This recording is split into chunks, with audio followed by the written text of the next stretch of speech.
예, 뭐 이번 국감에 대해서는 평가가 네. 뭐 이게 지금 뭐 맹탕 국감 아니냐 뭐 네. 이런 얘기가 계속되어 오고 예.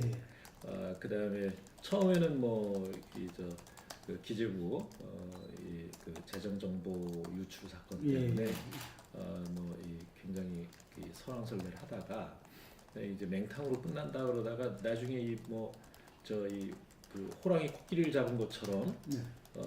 이 뭐 채용 비리를 이뭐그 폭로를 하면서 이렇게 야당이 들어왔는데 네. 사실 뭐 그 채용 비리라고 할 만한 게 별로 없이 그냥 뭐 썩은 그 동아줄을 호랑이 꼬리로 잘못 알고 뭐 그런 것 같습니다. 한마디로 이뭐 자유한국당이 정쟁 국감, 이 정치 국감을 했던 데 비해서 우리 여당 의원들은 시종일관 이제 이 정책 국감 또 민생 국감을 하려고 노력해온 그런 국정감사가 아니었나 생각합니다. 저희가 이제 제가 국토교통위원회에 있었다 보니까 네.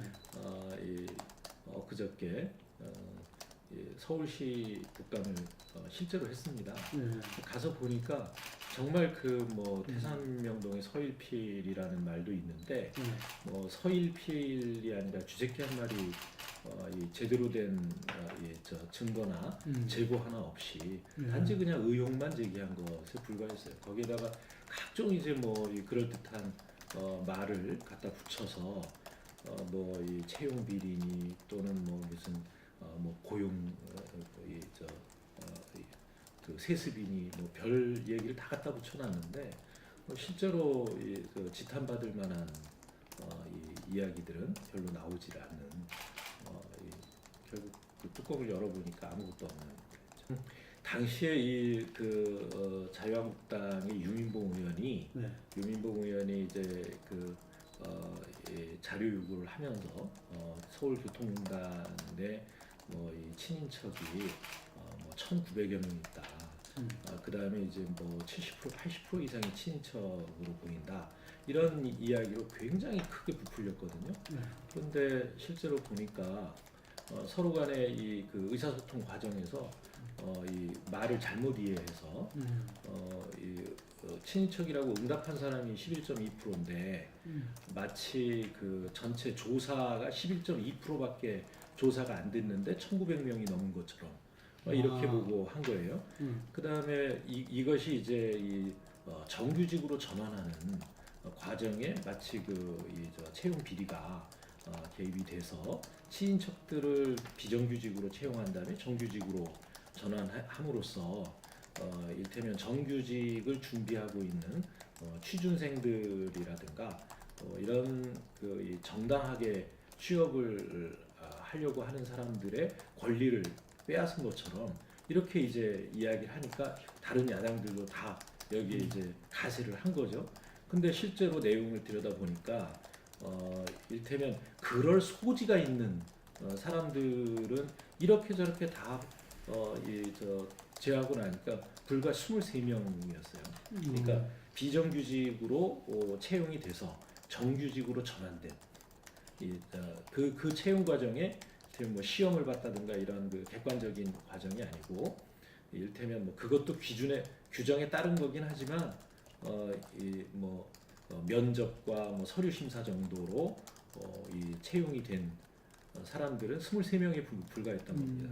그러면 그 23명 중에 뭐 일테면 누가 어떻게 뭐 압력을 행사했다든가 또는 뭐 이렇게 누가 뭐 로비를 했다든가 채용을 인사 로비를 했다든가 뭐 이런 것들에 대한 제보라도 한 건 있어야 되는 거 아닙니까? 근데 아무것도 없는 거예요. 그러니까 처음서부터 시작이 11.2% 응답률이라고 하는 거를 조사율로 오인했던 그러니까 이 돼서 출발한 정말 해프닝 같은 일이었어요. 계속 하자고 안 했겠죠. 그러나 이제 정의당은 지금 국토위원이 한 명도 없습니다. 그러니까 거기에 대한 저 정황을 제대로 파악하기 어려웠을 거고 단지 이제 정의당은 채용 비리와 관련한 이 문제 제기가 되니까 강원랜드와 같은 과거의 과거 정권의 채용 비리까지 전부 국정조사하자라고 이제 그 더 강한 이 조사 의견을 국정조사 의견을 내놓기 위해서 그걸 받은 게 아닌가 이렇게 생각합니다. 글쎄요, 이제 뭐 제출이 됐으니까 진행을 하겠습니다만, 뭐 여야 간에 협조해야 되잖아. 이게. 그렇죠. 그러니까 국정조사 계획서가 채택이 돼야 되니까 그럼 뭐 원내에서 논의를 하겠습니다만 실제로 이제 만약에 뭐 단 한 사람이라도 서울교통공단뿐만 아니라 이 그 공기업 또는 이 공공기관에 이렇게 그 뭐 부정으로 채용된 사람이 있다면 당연히 그건 뭐 처벌받아야 될 일이고 관여한 사람들은 합당한 책임을 져야죠. 근데 그러니까 그것을 이제 국정조사까지 끌고 가려면 뭔가 명확한 근거가 있어야 되는 거 아니냐. 그래서 뭐 서울시나 또는 이제 기재부에서 공공기관에 대한 전수조사를 하겠다고 하니까 그 전수조사 결과를 놓고 논의를 해보는 게 어떤가 생각합니다.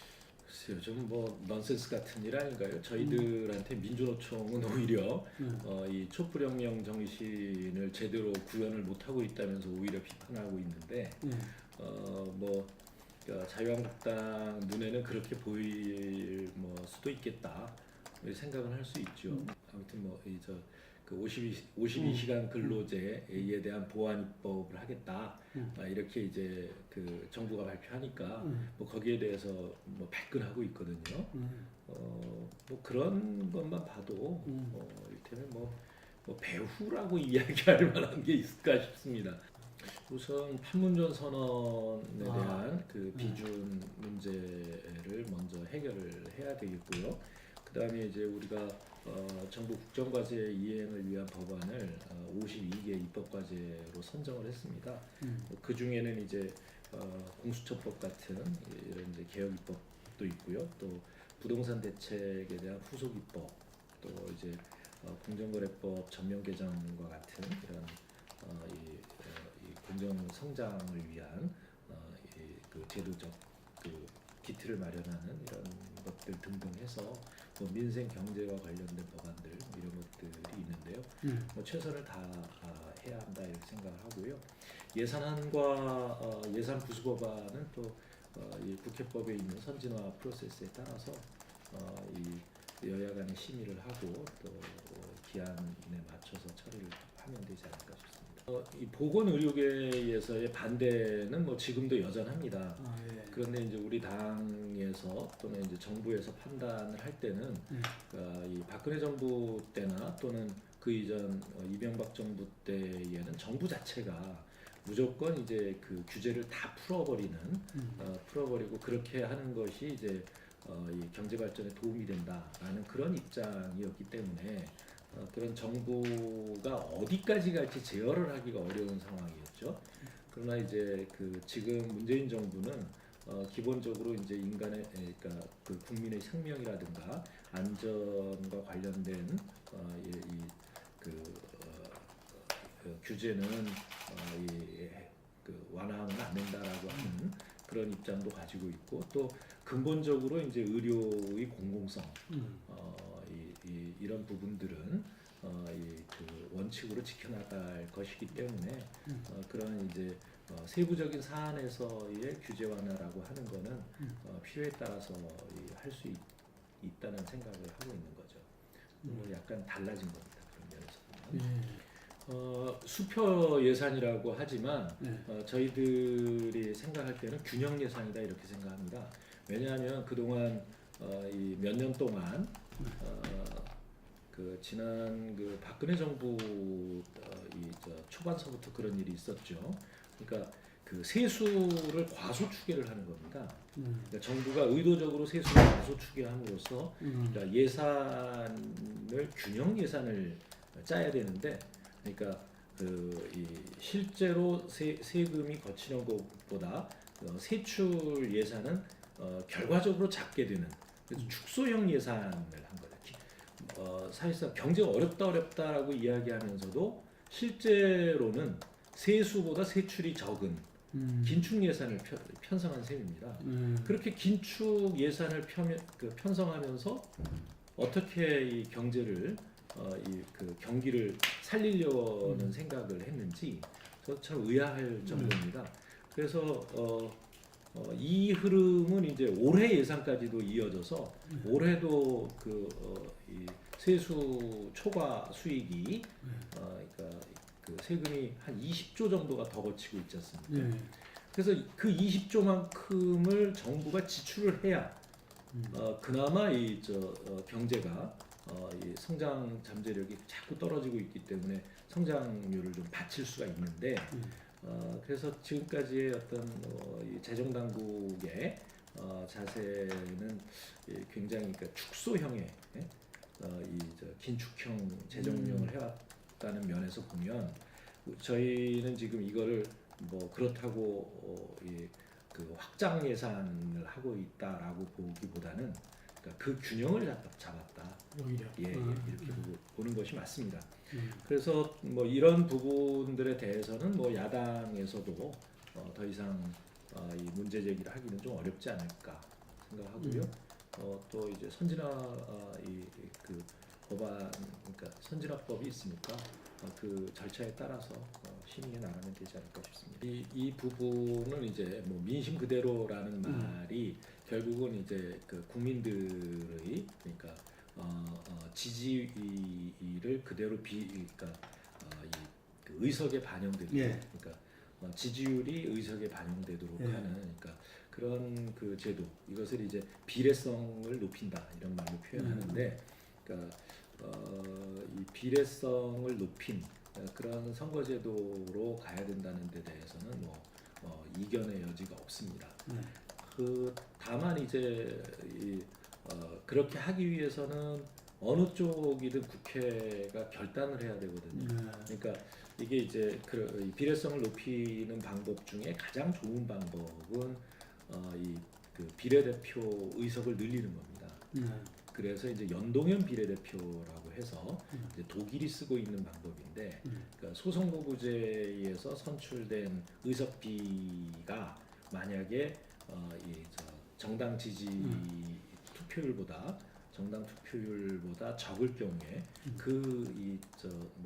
차이를 비례대표로 메워주는 겁니다. 지금처럼 그냥 정당 지지율에 따라 나눠 갖는 게 아니라 그러니까 이 소선거구제는 이제 사표가 많기 때문에 그 발생한 사표를 보전해 주는 거거든요. 그래서 그걸 연동형 비례대표제라고 하는데 그렇게 하려면 적어도 비례대표와 지역구의 비율이 지역구 2, 비례 1 정도, 2대 1 정도의 의석비가 돼야 됩니다. 그러면 현재 300명 의석으로는 지역구를 지금 한 250개에서 200개 정도로 줄여야 2대 1이 되지 않습니까? 그렇게 줄이든가 아니면 현재 의석을 그대로 유지한다면 그 반대로 그러니까 이 300명 의석을 2대 1이 되게 하려면 한 370석까지 늘려야 되지 않습니까? 그럼 양쪽에 어느 쪽으로 제도 개선을 할 거냐 선택을 해야 됩니다. 근데 이제 그 지역구 의석을 줄이려면 거의 뭐 전체 의원들의 지역구가 변동이 일어나기 때문에 의원들을 다 설득해서 이 찬성하도록 해야 법이 바뀌어지죠. 그러니까 의원들을 설득을 할 거냐 지역구를 줄여서 아니면 의석을 늘리는 데 대해서는 그렇잖아도 우리 정치가 저효율의 정치인데 그렇게 되면 더 비용이 더 많이 들어갈 거 아니냐 이렇게 이제 우려를 하는 국민들이 있습니다. 이 국민들을 설득할 거냐 이 양쪽에 결단을 내려야 됩니다. 그럴 경우는 뭐 국회의원 연봉을 반으로 줄여서 그러니까 뭐 그렇게 하는 방법도 있습니다. 그러니까 전체적으로 비용은 그대로 유지한 채 그러니까 이 의석이 늘어나면 늘어난 만큼 n분의 1 줄인다. 뭐 이런 방법도 있고요. 뭐 그러나 어떻든 그러니까 의석 늘리는 데 대해서 국민들께서 보시는 시각은 그렇게 곱질 않습니다. 그러니까 그런 부분들의 이 국민들의 이해를 구해야 되는 것이죠. 그래서 그런 것들은 이게 어느 한 당이 나서서 할 수 있는 문제가 아니라 각 당이 합의를 해서 뭐 지역구를 줄입시다 라고 하면 자기 당 의원들을 설득해야 될 거고 그 다음에 의석을 늘리자라고 하면 국민들한테 양해를 구해야 될 텐데 그건 그렇게 합의가 중요하다 이렇게 모란 설명들은 없더라고요. 예. 네네. 우선 뭐 우리 당이 그동안 과거에는 이제 뭐 계파 갈등이라든가 이런 것들이 항상 있어왔지 않습니까? 근데 최근에 우리 당이 이제 계파가 사라져가고 있습니다. 그만큼 이제 어떤 이게 이 정치를 친소 관계라든가 이런 걸로 하기보다는 이 공정한 룰을 통해서 서로 경쟁하고 승복하는 그런 정당으로 어떻게 보면 한 단계 이제 업그레이드 되고 있는 거죠. 그래서 그런 이 공정과 혁신이라고 하는 그런 기반 위에서 결국은 화합을 이뤄낼 수 있을 것이다. 그러니까 그 기본 정신을 계속 견지하면서 가겠다라고 하는 거고요. 그 다음에 이제 그렇게 해야 아마도 앞으로 누가 우리 당에 들어와서 정치를 하고 이 당을 또 끌고 나가려고 하는 그런 지도자가로 성장하더라도 이 당을 분열시키지 않고 화합된 당으로 끌고 갈 수 있을 겁니다. 초연결과 관련해서는 그러니까 시대의 흐름이죠. 그러니까 지금은 그러니까 인터넷 시대를 넘어서 거의 모바일이고 그러니까 손안에 모든 것이 있지 않습니까? 그래서 우리 당도 그냥 당이 있고 당원이 있고 각자 자기 할 일을 하는 게 아니라 그러니까 당과 당원이 정말 아주 밀접하게 연결돼 있고 항상 소통이 이루어지는 그런 정당으로 만들어 나가겠다라고 하는 정신을 표한 겁니다. 권리당원 숫자도 굉장히 네, 지금은 70만 정도가 되고요. 전체 당원 숫자는 한 350만 정도 됩니다. 지금 그거는 거의 유효한 숫자입니까? 네네. 옛날에는 그냥 이렇게 장부 소위 말하는 이제 페이퍼 당원, 종이 당원이라는 말을 쓰기도 했는데요. 뭐 그 전수조사를 그동안 한 2차례 정도 했습니다. 예, 그래서 이 전수조사를 통해서 당원으로 확인되지 않는 분들에 대해서는 다 정리를 했고요. 그 다음에 또 계속 당원이 늘어나서 들어온 입당한 당원들까지 더하면 전체가 350만이고 그 다음에 이제 당비를 내는 의무를 계속 소홀히 하지 않아서 권리당원인 분들이 70만이다 이렇게. 우선 이제 당내 경선에서는 그러니까 이 권리당원의 비중이 굉장히 좀 커지고요. 그 다음에 이제 뭐 대의원이라든가 아니면 일반 당원 또 일반 국민 이런 분들의 의사까지를 다 합쳐서 이제 결정을 하게 돼 있습니다. 그런데 공직 후보자를 결정할 때는 권리당원을 비롯해서 당원들의 비중이 한 50% 정도로 줄어듭니다. 그 다음에 이제 일반 국민들의 이 의사를 반영하도록 해서 그냥 당심과 민심이 괴리되는 것을 막는 장치로 그렇게 돼 있고. 그래서 이제 권리당원들이 그러니까 당락을 결정하는 수준은 아니라고 보여지고요. 또 이제 그동안 쭉 입당한 당원들의 시기라든가 뭐 이런 것들을 제가 정확히 조사한 건 아닙니다만 저희가 당내에서 일반적으로 얘기될 때는 16년 초에 그러니까 온라인을 통해서 입당한 당원들 중에 권리당원으로 남아 있는 분들은 70만 중에 10만이 채 되지 않는다. 이렇게 보통 분석을 합니다. 그러니까 그렇게 결정적인 것은 아니죠. 정당의 대표로서는 당연히 할 수 있는 말이다. 왜냐하면 이 정권을 쥐고 있는 집권당이 그러니까 정치를 잘해서 정권을 재창출하겠다라고 하는 것은 너무나 당연한 목표 아닙니까? 그걸 한 번만 재창출하겠다고 이야기하는 할 당 대표는 아무도 없을 겁니다. 그러니까 여러 번 재창출해서 이 나라를 정말 책임지고 바꿔보겠다라고 하는 의지를 표현하는 것은 너무나 당연한 거고요. 그래서 어떻게 보면 이제 뭐 장기 집권을 하겠다라고 하는 게 아니라 그것은 뭐 다 헌법과 또 이 법률에 따라서 이 바뀌어 나가는 것이죠. 뭐 대통령도 바뀌고 또 당도 바뀔 거고요. 다만 우리 당이 집권당으로서 우리 당이 가지고 있는 정책 노선과 또 이런 것들이 이 나라를 새롭게 바꿔나가는데 의미 있게 하려면 그 정도의 기간이 필요하다. 그런 이야기를 한 거라고 봅니다. 정부는 어떻게 보면 현재의 나라를 끌고 가고 있지만 정당은 그러니까 이 미래를 준비해야 되는 겁니다. 그래서 그렇게 이제 미래에 대한 얘기를 한 것이죠. 네. 총리도 동의하십니까 그 부분에? 이제 동의합니다. 그리고 이건 어떻게 보면 좀 절실함의 표현 아니겠습니까? 그러니까 김대중 노무현 대통령 두 분 10년을 거치면서 우리 민주주의 수준이 굉장히 높아졌다 이렇게 자긍심을 가졌었는데 사실 그 뒤에 MB 정부나 박근혜 정부에서 사실 탄핵이 불가피한 상황으로까지 민주주의 수준이 떨어지지 않았습니까? 그런 이제 것들을 경험하고 정말 이 법과 제도에 의해서 민주주의뿐만 아니라 경제의 그 체제나 이런 것들도 이 뿌리까지 좀 선진화돼 나가려면 상당한 좀 이 기간이 필요한 것 아니냐라는 10년 이상의 기간이 필요한 거 아니냐 이런 것이고요.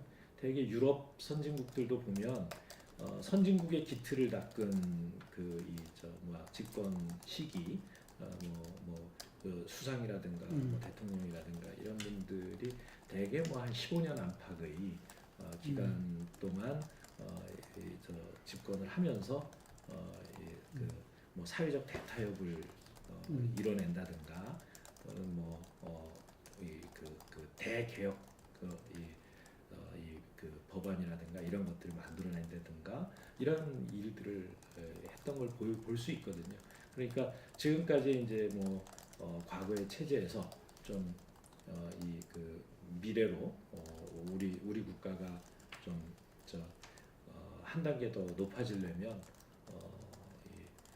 이를테면 좀 10년 이상의 집권 기간이 우리에게 주어졌으면 좋겠다라고 하는 간절함의 표현 아닐까 싶습니다.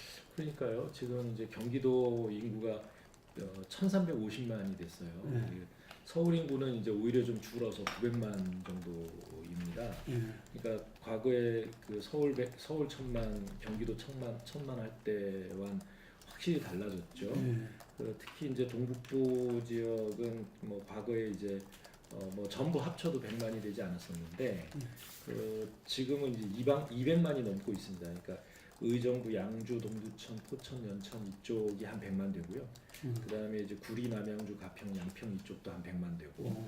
그래서 그렇게 이제 인구가 2배로 늘어나고 있는데 이제 교통 인프라는 굉장히 준비가 안 돼 있는 상황이라서 출퇴근 시간에 엄청나게 이 고충이 많습니다. 이런 부분들을 이제 서울시와 협의를 해서 풀어나가려고 하는데 제대로 잘 안 풀리고요.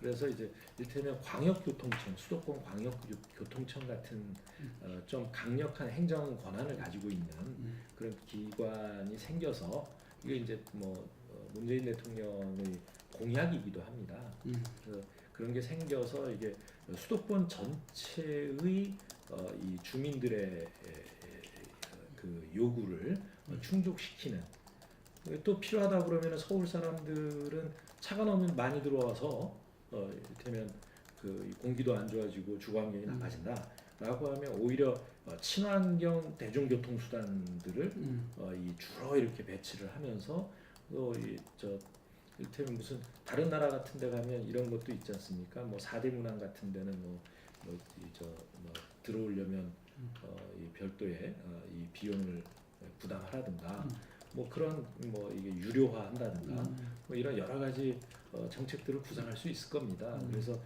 이 서울 시민들도 만족스러워하고 그다음에 이제 주변의 경기 인천 지역의 주민들도 만족스러워하는 그런 대안들이 이제 나와줘야 되는 거 아니에요.